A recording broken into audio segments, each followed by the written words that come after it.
السلام علیکم ورحمۃ اللہ تعالی وبرکاتہ۔ الحمد للہ رب العالمین والعاقبۃ للمتقین، والصلاة والسلام علی سید الانبیاء والمرسلین وعلی آلہ واصحابہ اجمعین، اما بعد، فاعوذ باللہ من الشیطان الرجیم، بسم اللہ الرحمن الرحیم۔ ان عدۃ الشہور عند اللہ 12 شہرا فی کتاب اللہ یوم خلق السماوات والارض، وقال تعالی فی موضع آخر ولا تقربوا الزنا انہ کان فاحشہ وساء سبیلا۔ صدق اللہ مولانا العظیم وصدق رسولہ النبی الامین المتین الکریم، ونحن على ذلك لمن الشاہدین والشاکرین والذاکرین والحامدین والحمد للہ رب العالمین۔ آئیے ہم اور آپ سب سے پہلے حضور سرور کائنات، فخر موجودات، باعث تخلیق کائنات، احمد مجتبی محمد مصطفیٰ صلی اللہ علیہ وسلم کی بارگاہ بے کس پناہ میں جھوم جھوم کر درود و سلام کا نذرانہ عقیدت پیش کریں اور پڑھیں اللہم صلی علی سیدنا و مولانا محمد معدن الجود والکرم وآلہ الکرام وابنہ الکریم مبارک وسلم صلاۃ و سلام علیک یا رسول اللہ صلی اللہ تعالی علیہ وسلم۔ عزیزان ملت اسلامیہ، اسلامی سال کا 7واں مہینہ رجب المرجب کا مبارک برکتوں والا حرمت والا مہینہ شروع ہونے والا ہے۔ آج چاند رات ہے، اگر آج چاند نظر آ گیا تو کل پہلی تاریخ ہوگی، اور آج چاند نظر نہیں آیا تو پرسوں پہلی تاریخ ہوگی۔ یہ رجب المرجب کا جو مہینہ ہے یہ بڑی عظمتوں والا، بڑی شان و شوکت والا مہینہ ہے۔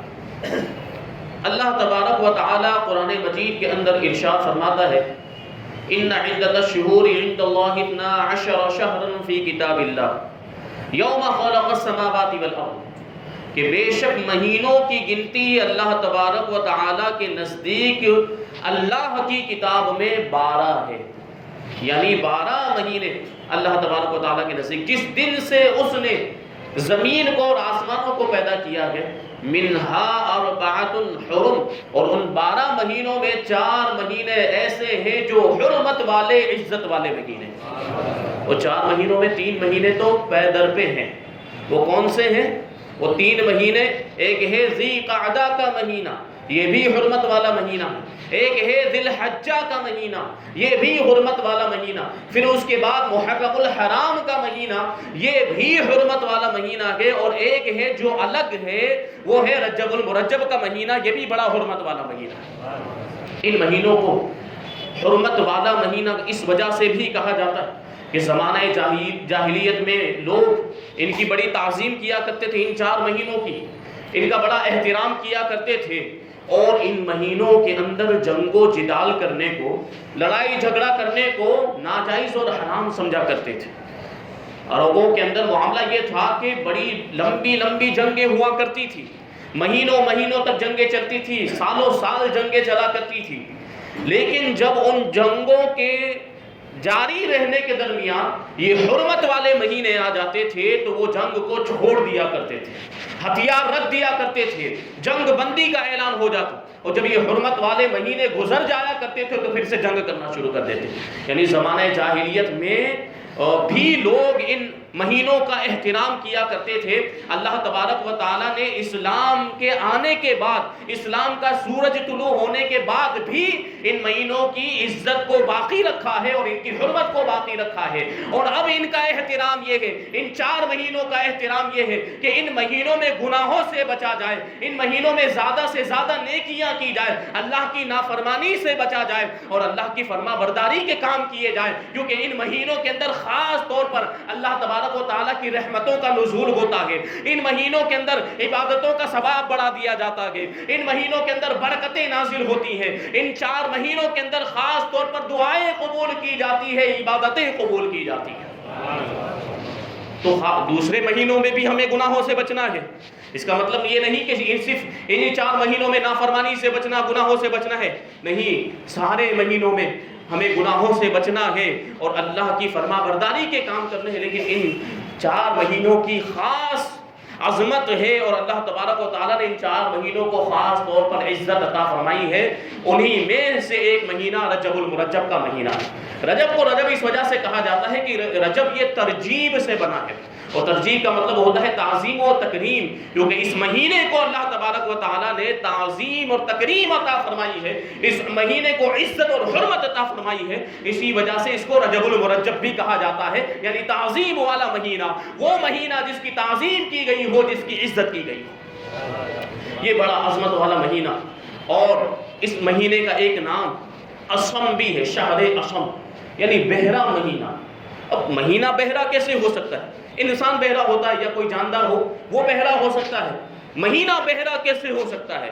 اس مہینے کو شہر اسم یعنی بہرا مہینہ کیوں کہا جاتا ہے؟ تو فتاوی رضویہ شریف کے اندر اعلیٰ حضرت امام احمد رضا خان فاضل بریلوی رضی اللہ تعالیٰ عنہ اس کی وجہ کیوں اس طریقے سے بیان کرتے ہیں کہ کل قیامت کے دن ہر مہینہ اپنے وقائع کے بارے میں، یعنی ان مہینوں میں جو جو واقعات پیش آئے ہیں ان واقعات کے بارے میں قیامت کے دن ہر مہینہ خبر دے گا، لیکن یہ جو رجب کا مہینہ ہے یہ اپنے اندر ہونے والی نیکیوں کے بارے میں تو خبر دے گا، اچھائیوں کے بارے میں تو خبر دے گا، لیکن برائیوں کا جب ذکر ہوگا، جب سیئات کا ذکر ہوگا تو خاموش ہو جائے گا اور یوں کہے گا کہ میں تو بہرا تھا، مجھے کچھ خبر نہیں ہے۔ اس وجہ سے اس مہینے کو شہر اسم کہا جاتا ہے، یعنی بہرا مہینہ۔ یہ ایسا عظمت والا جو ہے کہ برکتوں والا مہینہ، اور میں نے عرض کیا کہ اس مہینے کے اندر دعائیں خاص طور پر قبول ہوتی ہے۔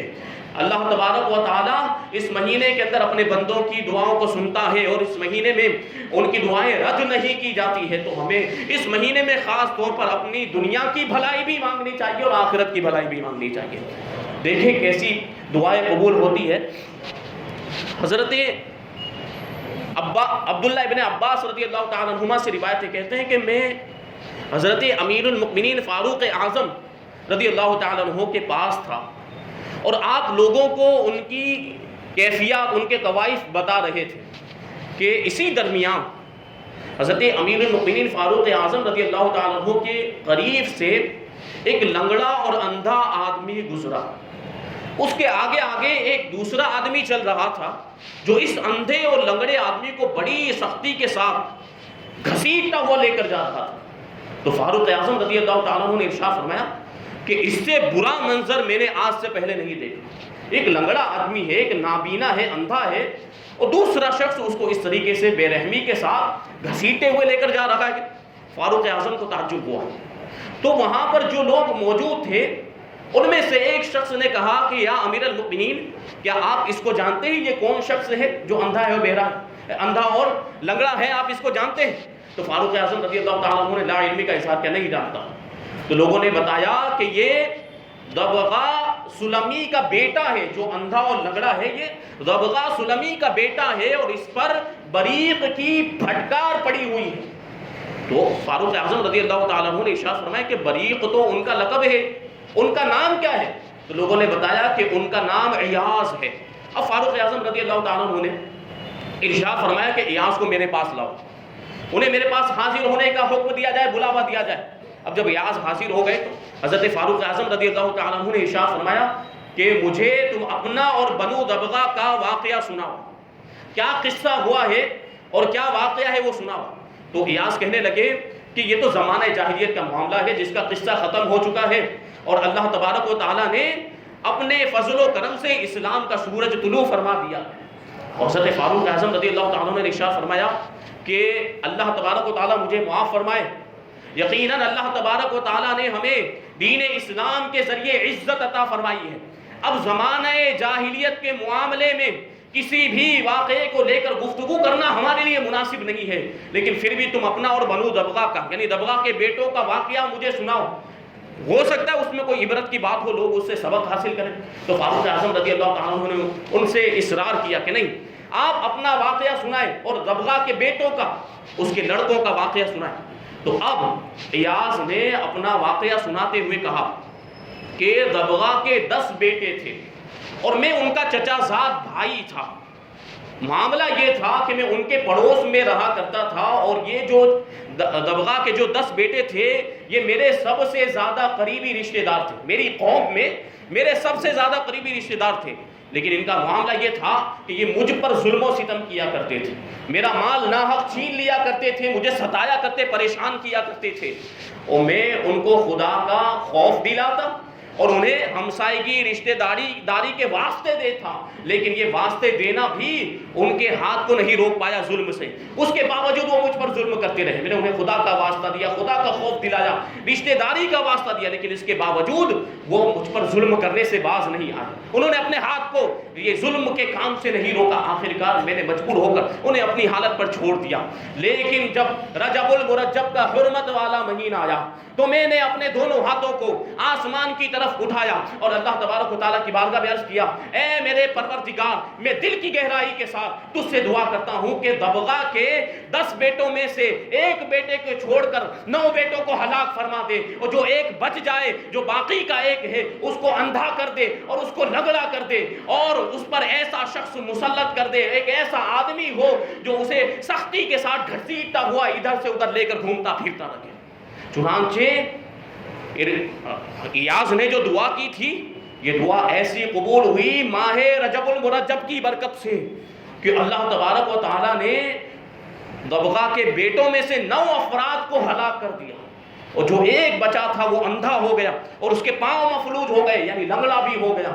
اور ایاز کہتے ہیں کہ آپ دیکھ رہے ہیں کہ اس کا کیا معاملہ، کہ وہ اندھا بھی ہو چکا ہے، لنگڑا بھی ہو چکا ہے، اور یہ شخص جو اس کو لے جانے والا ہے بڑی سختی کے ساتھ، بڑی بے رحمی کے ساتھ اس کو گھسیٹتا ہوا یہاں سے وہاں لاتا ہے، لے جاتا ہے، یہ مقرر کیا گیا ہے۔ جیسا کہ آپ دیکھ رہے ہیں، جب فاروق اعظم رضی اللہ تعالیٰ عنہ نے یہ دیکھا تو وہاں موجود لوگوں سے ارشاد فرمایا کہ یہ بڑا عبرت ناک واقعہ ہے، لوگوں کو اس سے عبرت حاصل کرنی چاہیے۔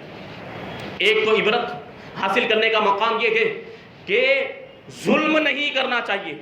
جو دبغہ کے جو بیٹے تھے وہ ایاز پر ظلم و ستم کیا کرتے تھے، ان کا مال ناحق چھین لیا کرتے تھے، اس لیے ان پر یہ عذاب آیا۔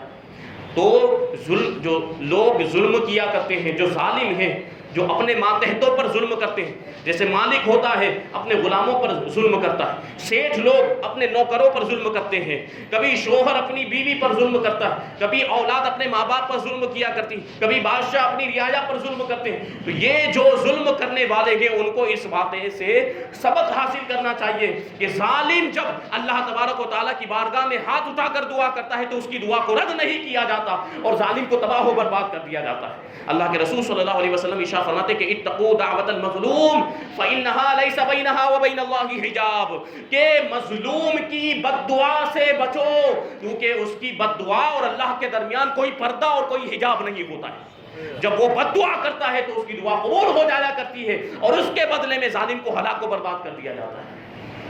تو یہ بات ذہن میں رہنی چاہیے۔ اور دوسری چیز اسے یہ پتہ چلی کہ رجب المرجب کے مہینے میں جو دعا کی جاتی ہے اللہ تبارک و تعالیٰ اس مہینے کی برکت سے اس دعا کو قبول فرما دیا کرتا ہے۔ ابن عساکر جو بیان کرتے ہیں کہ رجب المرجب کا مہینہ ایسا مہینہ ہے کہ زمانہ جاہلیت میں بھی لوگ اس کی تعظیم کیا کرتے تھے، اس مہینے کا احترام کیا کرتے، اور جو مظلوم ہوتا وہ ظالم کے خلاف دعا نہیں کرتا، لیکن جب رجب کا مہینہ آ جاتا تو وہ ظالم کے خلاف دعا کرتا تھا تو اس کی دعا قبول ہو جایا کرتی تھی۔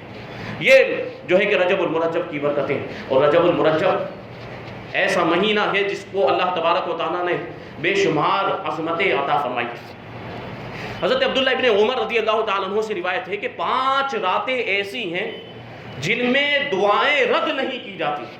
ان میں سے پہلی رات جمعہ اور جمعرات کے درمیان کی رات ہے. اس رات میں جو دعا کی جائے وہ دعا رد نہیں کی جاتی. اور بھی راتیں ہیں جن میں دعا کرنے سے دعائیں قبول ہوتی ہیں، لیکن ان 5 راتوں کو خاص اہمیت حاصل ہے دعا کی قبولیت کے سلسلے میں. تو پہلی رات جمعہ اور جمعرات کے درمیان کی رات، اس رات جو دعا کی جائے اللہ تبارک و تعالیٰ رد نہیں فرماتا. اور دوسری رات رجب المرجب کی پہلی رات ہے، یعنی چاند رات. تیسری رات شعبان کی 15ویں رات جس کو ہم شب برات کہتے ہیں. اور چوتھی رات عید الفطر کی رات، وہ بھی چاند رات ہوتی ہے. عید سے پہلے جو رات ہوتی ہے، عید الفطر سے پہلے، اس دن بھی اللہ تبارک و تعالیٰ اس رات بھی دعاؤں کو قبول فرماتا ہے. اور 5ویں رات ہے عید الاضحیٰ سے پہلے والی رات، یعنی 10 ذی الحجہ الحرام کی جو رات ہے، اس رات میں بھی اللہ تبارک و تعالیٰ دعاؤں کو رد نہیں فرماتا ہے. تو یہ برکتیں دیکھیے، رجب المرجب کا مہینہ شروع ہونے والا اور ان مبارک راتوں میں سے ایک رات کون سی ہے؟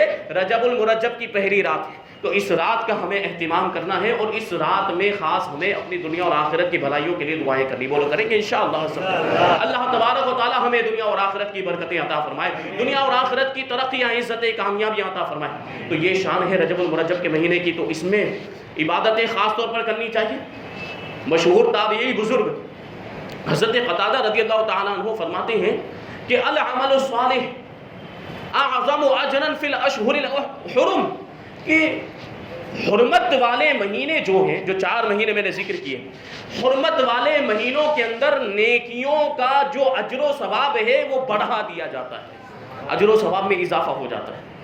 اگر دوسرے کسی مہینے میں ہم عبادت کریں تو ایک عبادت کا ایک نیکی کا ثواب ملے، لیکن وہی عبادت ہم رجب کے مہینے میں کریں یا حرمت والے کسی اور مہینے میں کریں تو اس کا ثواب اور زیادہ کر دیا جاتا ہے، کئی گنا زیادہ کر کے دیا جاتا ہے. یہ شان ہے. لیکن اس کے ساتھ یہ بات بھی یاد رہے کہ ان مہینوں کے اندر گناہوں کا عذاب بھی بڑھا دیا جاتا ہے.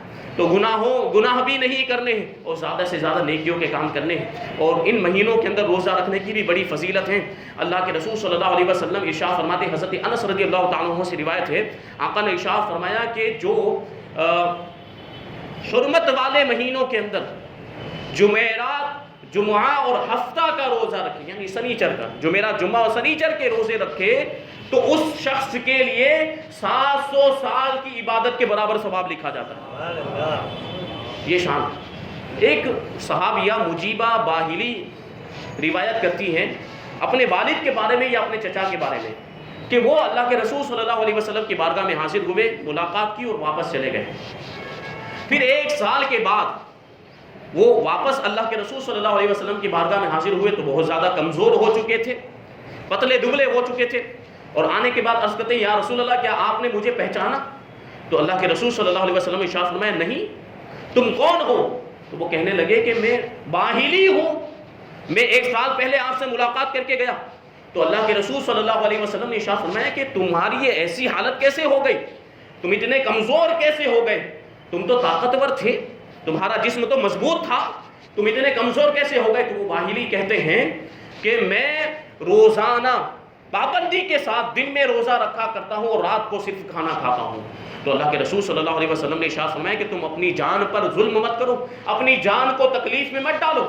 تم رمضان المبارک کے مہینے کے روزے رکھا کرو اور ہر مہینے میں صرف 1 روزہ رکھا کرو. تو وہ کہنے لگے کہ مجھ میں اور زیادہ طاقت ہے، اور اضافہ فرمائیں. تو اللہ کے رسول صلی اللہ علیہ وسلم نے ارشاد فرمایا کہ پھر ہر مہینے میں 2 روزے رکھا کرو. انہوں نے کہا اور اضافہ فرمائیں. تو اللہ کے رسول صلی اللہ علیہ وسلم نے ارشاد فرمایا ہر مہینے میں 3 روزے رکھا کرو. انہوں نے کہا اور اضافہ فرمائیں. تو اللہ کے رسول صلی اللہ علیہ وسلم نے ارشاد فرمایا کہ حرمت والے مہینوں میں 3 دن روزہ رکھا کرو، 3 دن چھوڑ دیا کرو، 3 دن روزہ رکھا کرو، 3 دن چھوڑ دیا کرو. 3 مرتبہ ارشاد فرمایا. اور اللہ کے رسول صلی اللہ علیہ وسلم نے اپنی انگلیوں کو آپس میں ملاتے ہوئے اور کھولتے ہوئے یہ ارشاد فرمایا کہ 3 دن روزہ رکھا کرو، 3 دن چھوڑ دیا کرو. یہ دیکھیں برکتیں حرمت والے مہینوں کی. اللہ تبارک و تعالیٰ نے ایسی عظمت و شان ان مہینوں کو عطا فرمائی. اللہ تبارک و تعالیٰ ہمیں ان مہینوں کا ادب و احترام کرنے کی توفیق عطا فرمائے. ایسے پاکیزہ اللہ تبارک و تعالیٰ نے احکام ہمیں عطا فرمائے، پاکیزہ شریعت ہمیں عطا فرمائی، اصول و ضوابط عطا فرمائے ہیں. ایسا مہذب، ایسا پیارا دین اسلام ہمیں عطا فرمایا کہ جیسا دوسرا کوئی دین ہی نہیں ہے. اور یہ جو اللہ تبارک و تعالیٰ کے احکام اور یہ اسلام اسلام کی جو پیاری پیاری باتیں ہیں دنیا کے کسی مذہب کے اندر آپ کو نہیں ملے گی۔ اللہ تبارک و تعالیٰ کا بے پناہ فضل و احسان ہے کہ اس نے ہمیں اسلام جیسا سب سے اعلیٰ اور بلند و بالا دین ہمیں عطا فرمایا ہے، ایسا مذہب ہمیں عطا فرمایا ہے۔ ہمیں اس پر جو ہے کہ اللہ تبارک و تعالیٰ کا شکر ماننا چاہیے، اور یہ ایسی نعمت ہے کہ پوری زندگی بھی اگر ہم سجدے میں سر رکھ کے گزار دیں اس نعمت کا شکریہ ادا نہیں ہو سکتا ہے۔ سب سے بڑی نعمت یہ اسلام کی نعمت، لیکن اس کے باوجود آج ہمارا حال کیا ہے؟ ہم اسلام سے دور ہوتے ہوئے نظر آ رہے ہیں۔ اسلام پر ہمارا مسلمان نوجوان عمل کرتا ہوا نظر نہیں آ رہا، بے حیائیوں کی طرف جا رہے۔ خاص طور پر ہم نوجوانوں کا ذکر اس لیے کر رہا ہوں کہ آج کون سا ایسا گناہ نہیں ہے جو ہماری قوم نے آزمایا نہ ہو۔ ہر طرح کے گناہ ہماری قوم کے درمیان پائے جاتے ہیں، بے حیائی کے کام کرتے ہوئے نظر آتے ہیں، بدنگاہی کرتے ہوئے نظر آتے ہیں، اور بدکاریوں کی طرف ہمارے نوجوان کے قدم بڑھتے ہوئے نظر آ رہے ہیں۔ آج ماحول آپ دیکھ لیں کہ کیسا ماحول ہو گیا۔ یہ جو ظلم و ستم کے پہاڑ ہم پر کفار توڑ رہے ہیں، یہ جو ظالم ہم پر ظلم کر رہے ہیں، جو ہم پر عذاب نازل ہو رہا ہے، یہ وبائیں بیماریاں آ رہی ہیں، یہ سب ہماری بدعمالیوں کا نتیجہ ہے۔ جو بے حیائیاں ہمارے درمیان رائج ہو گئی، جو برائیاں گناہوں کے کام ہمارے درمیان رائج ہو گئے، یہ سب انہی چیزوں کا نتیجہ ہے کہ جو ہم پر یہ مصیبتیں آ رہی ہیں۔ اگر ہم چاہتے ہیں کہ ہمیں آرام کی زندگی ملے، یہ مصیبتیں دور ہو جائیں، یہ پریشانیاں دور ہو جائیں، تو اسلام سے قریب ہو جائیں، اسلام پر عمل کریں۔ وہ زمانے میں معزز تھے، وہ زمانے میں معزز تھے، قرآن پر عمل کرنے کی وجہ سے صحابہ کرام کو اللہ تبارک و تعالیٰ نے ایسی عزت و وقار کی زندگی عطا فرمائی کہ ٹاٹ پر بیٹھا کرتے تھے، لیکن اس وقت کے سپر پاور کسریٰ اور قیصر ان سے کانپ جایا کرتے تھے، ان کے بدن پر لرزہ طاری ہو جایا کرتا تھا۔ صرف اسلام پر عمل کرنے کی وجہ سے، ایمان کی مضبوطی کی وجہ سے یہ مرتبہ ان کو ملا تھا۔ اور آج ہمارا ایمان کمزور ہو گیا، ہم گناہوں میں مبتلا ہو گئے، ہمارے درمیان بے حیائیاں عام ہو گئی۔ ہمارے معاشرے میں آپ دیکھیں وہ کیسے کیسے معاملات ہوتے ہیں۔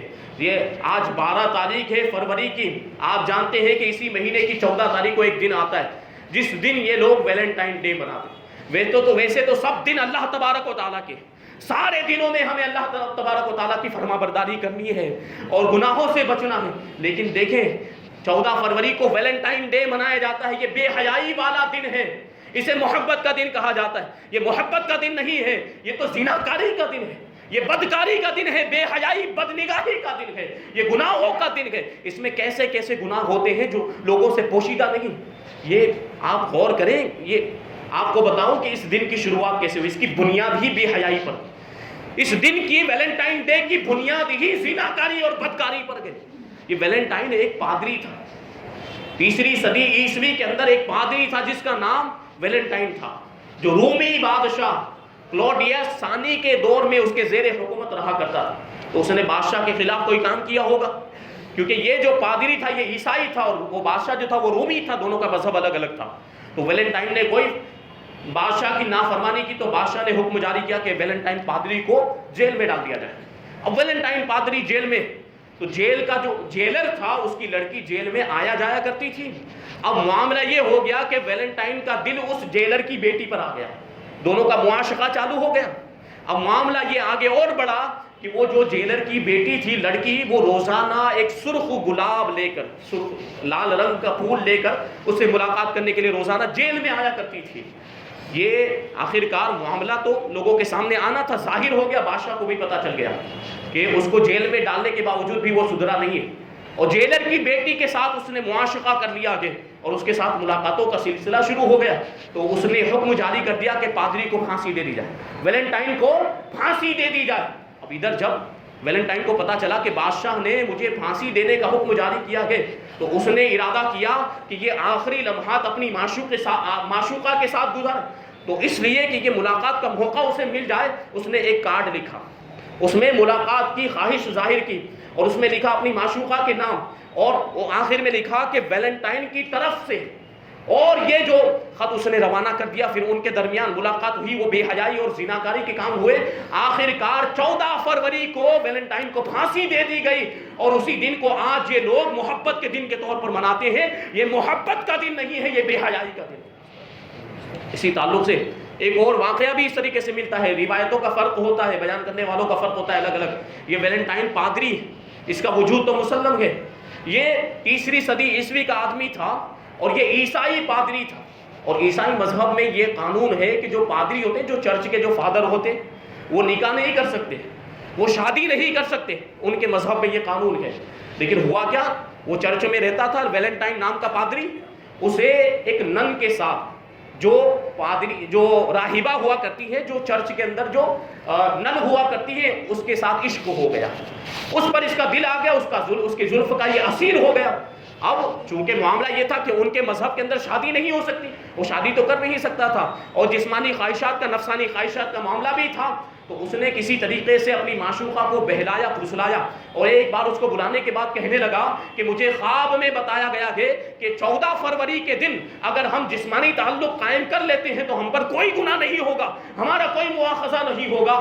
آخرکار وہ بھی اس کے بہلاوے میں پھسلاوے میں آ گئی، اس کے جھانسے میں پھنس گئی، اور 14 فروری کے دن انہوں نے یہ بے حیائی کا کام کیا، اور اسی کے نتیجے میں پھر اسے پھانسی دے دی گئی، اور اس کی قوم کے لوگوں نے اسے ہلاک کر دیا، سولی پر چڑھا دیا۔ تو یہ بے حیائی اور زیناکاری کا دن ہے، اور اسلام اس کی ہرگز اجازت نہیں دیتا۔ یہ اس طرح کے بہت سے دن اور بہت سے ڈے جو ہے غیروں نے جاری کیے ہیں، دوسری قوم کے لوگوں نے جاری کیے ہیں۔ دن سارے اللہ کے ہیں، سارے دنوں کی ہم عظمت کے قائل ہیں، سارے دنوں میں ہم گناہوں سے بچنے کی جو ہے کہ ترغیب دیتے ہیں۔ اور دیکھیں آپ اللہ تبارک و تعالیٰ کے سارے دن، لیکن ان دنوں کو خاص طور پر انہوں نے بے حیائی کی طرف منسوخ کر دیا۔ اب دیکھیں کیسے کیسے دن آ گئے، کس ڈے منایا جاتا ہے جس میں بے حیائی کے طور پر جو ہے کہ کس کیا جاتا ہے، یہ بوسے لیا جاتے ہیں ناجائز طریقے پر۔ اللہ کے رسول صلی اللہ علیہ وسلم ارشاد فرماتے ہیں کہ الیدان تزنیان، ہاتھ بھی زنا کرتے ہیں، فزناہم البطش، ہاتھ کا زنا کسی حرام کو اپنے ہاتھوں سے پکڑنا، یہ ہاتھ کا زنا ہے،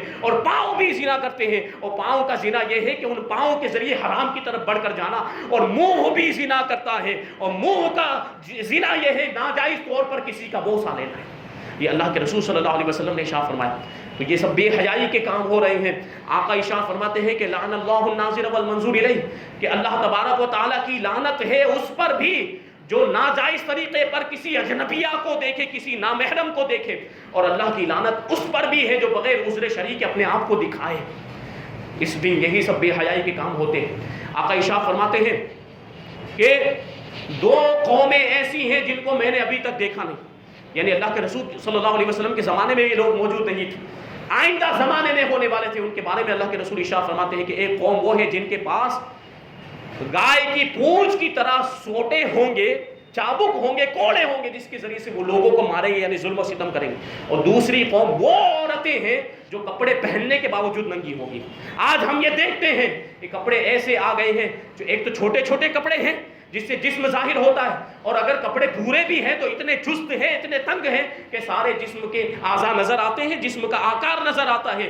اللہ کے رسول نے 1450 سال پہلے بتا دیا تھا کہ کچھ عورتیں ایسی ہوں گی جو کپڑے پہننے کے باوجود ننگی ہوں گی، بے حیائی کی دعوتیں دیں گی، اور خود دوسروں کی طرف مائل ہونے والی ہوں گی، اور دوسروں کو اپنی طرف مائل کرنے والی ہوں گی۔ آج ہوتا ہے کہ نہیں، سج کر سنور کر نکلتی ہیں لوگوں کو گناہ کی دعوت دینے کے لیے، خود بھی لوگوں کو کی طرف مائل ہوتی ہیں اور لوگوں کو بھی اپنی طرف مائل کرتی ہیں۔ یہ عورتیں وہ ہیں جن کے بارے میں اللہ کے رسول صلی اللہ علیہ وسلم نے ارشاد فرمایا کہ یہ جنت میں نہیں جائیں گی، بلکہ ان کو جنت کی خوشبو بھی نہیں ملے گی، جبکہ جنت کی خوشبو کا معاملہ یہ ہے کہ ہزاروں سال کی دوری سے محسوس ہوتی ہے۔ تو یہ بے حیائی کے کام ہے۔ اللہ تبارک و تعالی ہمارے مسلم نوجوانوں کو ان بے حیائی کے کاموں سے جو ہے کہ بچنے کی توفیق عطا فرمائے۔ ایسا ڈے ہرگز نہ منائیں جو بے حیائی پر مشتمل ہو۔ اگر کوئی ڈے منانا ہے تو عید الفطر کا دن منائیں، عید الاضحیٰ کا دن منائیں، عید میلاد النبی کا دن منائیں، اولیاء کرام کے جو عرس کے دن ہے وہ منائیں۔ یہ بڑے برکت والے دن ہے۔ کیا ہمارے پاس ایسے برکت والے دنوں کی کمی ہے؟ اللہ تبارک و تعالیٰ نے، جیسے میں نے ابھی رجب المرجب کے مہینے کی برکتیں بیان کی، اس کی عظمتیں بیان کی، تو ہم اس کا احترام کریں، ہم اس کا ادب کریں، اور ہم اس کی تعظیم کریں، تو اللہ تبارک و تعالیٰ ہمیں دنیا میں بھی برکتیں عطا فرمائے گا اور آخرت میں بھی برکتیں عطا فرمائے گا۔ پھر ہمیں دنیا میں بھی کامیابی ملے گی اور آخرت میں بھی کامیابی ملے گی۔ اگر ہم کامیابی چاہتے ہیں تو اسلام سے اپنے رشتے کو مضبوط کرنا ہوگا۔ جو غفلت آ گئی ہے ہمارے درمیان، جو سو گئے ہیں ہم، اسلام سے دور ہو گئے. بیداری کی ضرورت ہے، آج بھی جاگنے کی ضرورت ہے. اسلام سے اپنے آپ کو قریب کریں، اللہ کے رسول سے اپنے آپ کو قریب کریں، شریعت مصطفیٰ پر عمل کریں، سنت رسول پر عمل کریں، تو آج بھی کامیابی ہمارا مقدر ہو سکتی ہے. جو ہماری عزت اور جو ہمارا وقار کھو گیا ہے، وہ عزت و وقار ہمیں دوبارہ مل سکتا ہے. اسلام پر عمل کرنے کی ضرورت ہے. اللہ تبارک و تعالی ہمیں، آپ کو، ہم سب کو جو کچھ بھی بیان ہوا اس پر عمل کرنے کی توفیق عطا فرمائے. بے حیائیوں سے اور برے کاموں سے بچنے کی توفیق عطا فرمائے، اور وہ کام جو بے حیائی کی طرف لے جانے والے ہیں، جو بے حیائی کے اسباب ہیں، ان سے بھی بچنے کی توفیق عطا فرمائے. غیروں کی طرف سے جاری کیے ہوئے یہ جو ڈے ہیں، ان کو جو ہے کہ ان سے بچنے کی توفیق عطا فرمائے، اور ان دنوں میں خاص طور پر اللہ تبارک و تعالی اپنی عبادت کرنے کی توفیق عطا فرمائے. وما علینا الا البلاغ. السلام علیکم و سنت ادا.